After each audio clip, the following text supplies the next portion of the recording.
Hey there, and welcome back. So, today we're going to talk about something that a lot of realtors don't talk about. What is it that a buyer's agent actually does? It's a great question, and one I'm pretty excited to answer. Let's dig in. So, let's start with the basics. What are the different types of buyer's agents? Well, what are the types of agents? You would think that there are two types of agents, right? A buyer's agent and a seller's agent. It's really a buyer's agent, a seller's agent, a transaction agent, or a designated agent. 5 types. For the most part, you're just going to run into buyer's agent, seller's agent. Those are the most common. You might have a dual agent if the overarching brokerage, and I am only speaking for the state of Missouri, every state has their own real estate laws. Check with your local professional. But if the overarching brokerage represents both the buyer and the seller, then you're in dual agency. Now, if the brokerage isn't a dual agency brokerage, they're a designated brokerage, that's going to be a little bit different. Then you might be seeing it only when, well, you probably won't see it at all if they don't practice dual agency. So each individual brokerage has different rules on what an agent can do when it comes to dual agency, transaction brokerage, and designated agency. So check with your agent if you have questions regarding those more minutia things. But in this video, we're mostly going to stick to just buyer's agent, seller's agent, and specifically the buyer's agent, because that's what this video is all about. Okay, so a buyer's agent is someone who works with a buyer exclusively and represents their interests in the home buying process. On the other hand, a seller's agent is going to do the same thing for the seller, right? They're going to represent the seller and their interests. It's important to work with a buyer's agent to ensure that your needs and interests are actually being represented at all in the transaction. If you're working directly with the seller's agent and you don't sign an agency agreement, your needs are not being represented. Anything you tell that agent, they can go tell to the other side. You are a free agent. So what are they not telling you? They have to be honest with you. They have to disclose material defects. They don't have to give you advice. They don't have to give you counsel. They're not running comps on the house for you to show you, yeah, they overpriced it. They're not going to do those things. They're not going to point additional stuff out for you. They're not holding your hand through the process. You're working on your own, stumbling through the transaction.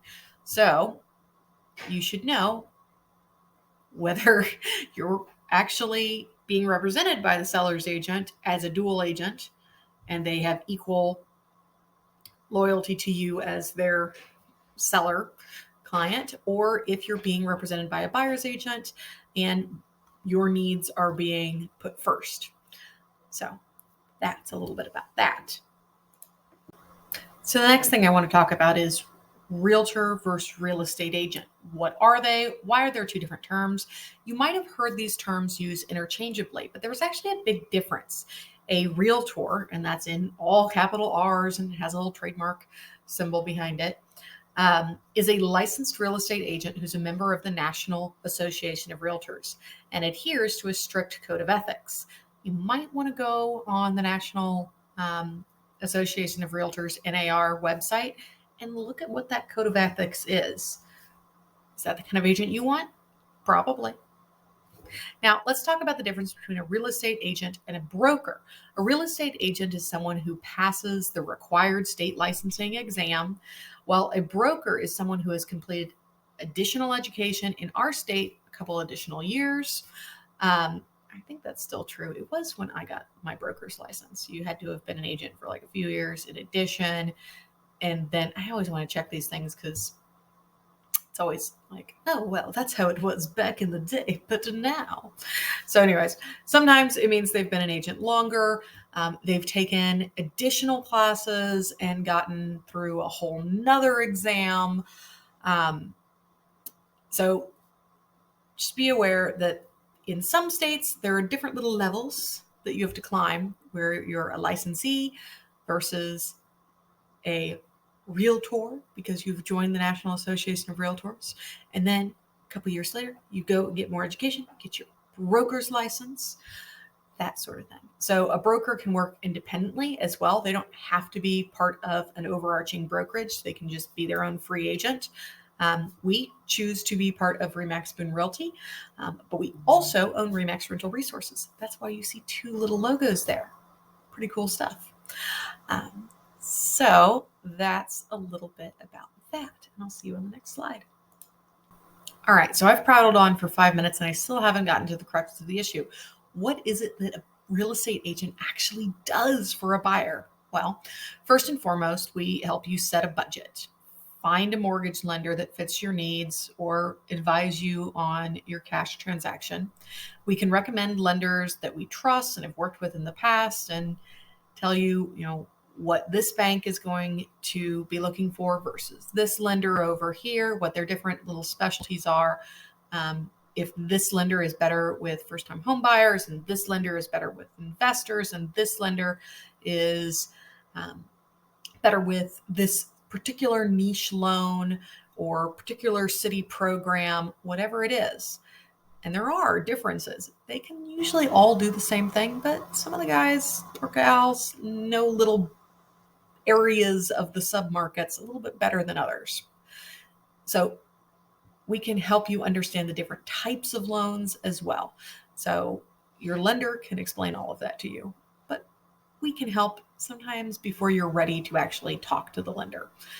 We counsel you usually longer than the lender does. I know that I have buyers that I've worked with for 2 or 3 years before they were ready for the lender because they were young and they didn't have a very little duck in a row yet. So once you have a budget in mind, we'll help you find the right house. This includes sourcing things through the local MLS. We can take you to open houses. We can send you to the right open houses. We can set up private showings. We'll be there to answer your questions as you go through the house and be your sounding board. And a good agent should be able to point out all the little things you might not be noticing while you're oohing and awing over the lovely decor. So one of the things that I kind of pride myself on when I show houses is, man, I can go through an absolutely gorgeous house and tell you every little thing that's wrong with it. And I'm not doing it because I'm mean. I'm doing it because these are things that you don't notice, especially, and I do make the decor joke a lot, because when something's decorated really well and it's super cute, sometimes you don't notice that the floor in that corner was slanted, or there was a little soft spot under the laminate, or did you notice that the cabinet in the kitchen has kind of pulled away? Or when you walked in, were you distracted by this and didn't notice that the brick was pulling away from the house? For some reason, I'm stuck on foundation things, but you get my point. You notice little things because you're in houses all the time and you don't have HGTV eyes on. You have, I know what this house should look like, and this smells fishy. Hey, why don't you walk from this corner to that corner and feel the slope of the floor? Is that something you're willing to deal with? Let's go downstairs into the basement and see if we can figure out why it's doing that. Is it a structural issue? Is it a framing issue? Is it in the concrete? Is it in the wood structure? What's going on here? Is it just a soft spot in the subfloor? Maybe they had, a plumbing leak there. Maybe it's a bigger problem. We don't know until we investigate it, but we can try to find out. And then you can find out more at the inspection if it's something you're willing to move forward with.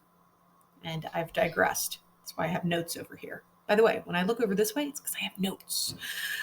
All right, so we'll answer your questions and try to provide valuable insight during the showing process.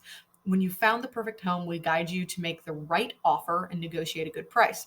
And every market is different. And in a market like 2023, every market is different every week or every month because things are constantly changing. How much inventory do we have right now versus right now? What's the interest rate at? Are buyers going crazy and putting tons of over full price offers, or has it been completely silent for the last 5 days? These are things that only your realtor knows. Well, these are things that your realtor should know. They should really know the ebbs and flows of the market that you're going through. So because we have experience negotiating all these things, and we go through all the houses, and we've seen it all. I've been so I've been an agent for over 10 years, but I've been in real estate. I've been working in the office for almost 20. Next year will be my 20th. And I'm from a 3-generation deep real estate family. So forever. But if it's your first time buying a house, if it's your third time buying a house, that's completely different than your agent who goes through this 100, 200, 250, 300 times a year. So depending on your agent. If they're brand new, they might be doing like 10 houses a year. So you should know the difference. All right. That's enough for this one. I'll see you on the next one. Okay. So once you've found your perfect house, your agent walks you through all the paperwork to put your offer in. They help you negotiate it. They walk you through the paperwork throughout the transaction. They set up your inspections. If they're a good agent, in my opinion, they go to the inspections and they help translate and go, that's something that we can ask for. That's something that every buyer would reject, every seller would reject. That's something that you want money back on, not for them to fix it. Have you seen their repair work? That's something you want done prior to closing. That's something the bank's going to make you have done prior to closing. That's something where we need a specialist report. They help you figure out not just what's wrong with the house during the inspection, but what is appropriate for you to freak out about, not freak out about, not care about at all, ask for, not ask for, want money back for, want money back for. So there's all that during the inspections. And again, back to my notes because I keep getting off track. I kind of like this stuff. We'll advise you on the home inspection. We recommend reputable inspectors. Oh my God, I was at a house, I think like 2 years ago, and I swear this guy was insane. Like it was wildly expensive. I snuck like a photo of him to like text to some of my inspector friends and be like, who is this guy? Because everything that came out of his mouth was wrong. And like we were walking on the deck and like I could point out like 15 things wrong with it. And he was like, feels like a good deck. It's like, no, that's not the code. That's not the code. That's not the code. That all of this is wrong. So your agent should be able to tell you who you should be using on an inspection, at least to give you a list, right?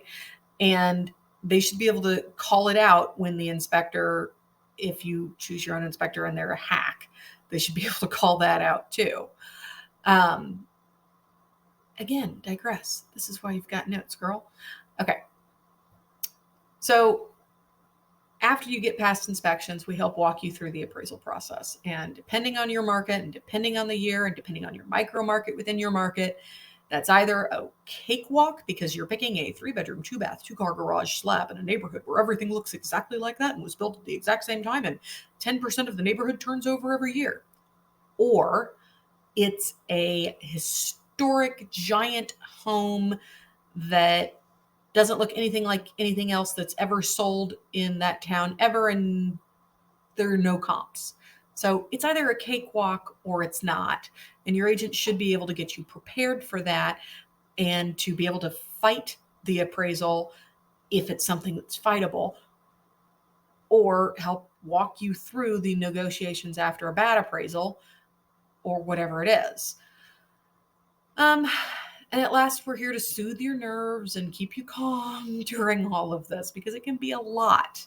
It's, at the end of the day, the largest financial transaction you're going to make for most people at any given point in your life, whether you're 20 years old and buying your first house, or you're 85 years old and selling your very expensive house and moving into a little condo. It's a big deal.